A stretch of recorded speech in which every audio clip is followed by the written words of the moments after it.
Spontané. Ça tourne. Débriefing.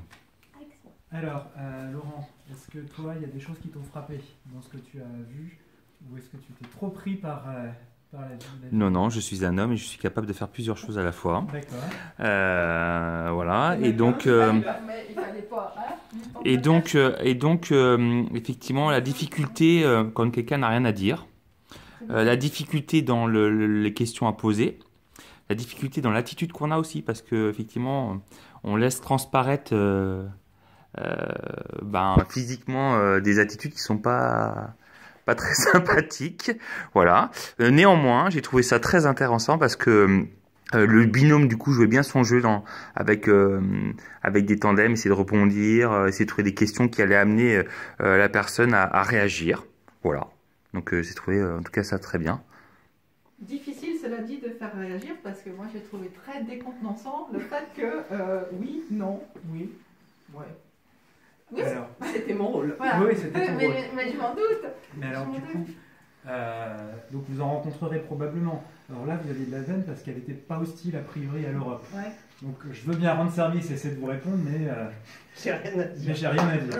Mais finalement, on se rend compte que c'est pas forcément une veine. Non, c'est pas forcément une veine. Non, non, tout à fait. Donc là, moi, il y a une autre chose qui m'a frappé vous concernant toutes les deux, Carole et Haïdé, c'est au démarrage. Alors le démarrage était un peu chaotique. Donc là, vous aviez quelqu'un qui n'était pas hostile, donc ça allait. On est envoyé par La République En Marche. Ça fait peut-être un peu. Faut le dire du coup, quand même. Faut le dire ou pas qu'on C'est est en envoyé. fait envoyé, non. Oui. Là, c'est vraiment intrusif. Oui, En gros, l'élément de langage, c'est nous menons une étude pour La République En Marche. d'accord. Ensuite, idéalement, vous vous présentez. Moi, j'ai pas entendu que vous soyez présentés l'une et l'autre. Ensuite,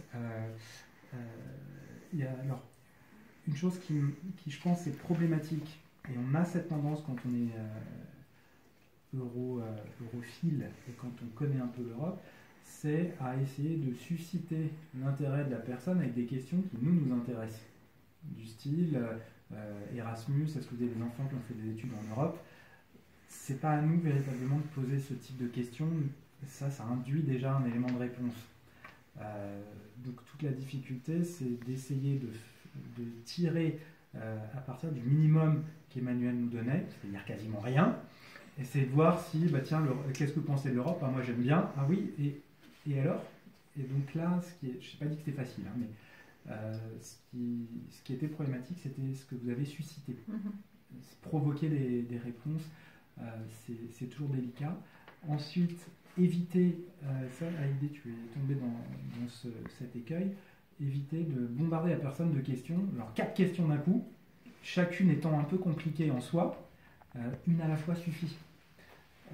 Là, vous avez quelqu'un qui, de toute manière, ne peut pas répondre. Vous lui posez 4 questions, vous aurez le quart d'un oui ou d'un non. Et pas 4 fois oui, 4 fois non. Voilà pour l'essentiel. Est-ce que toi, tu avais des choses à ajouter, Emmanuel? C'était cool comme rôle, j'aime bien. Ok, merci. Si tu veux bien couper.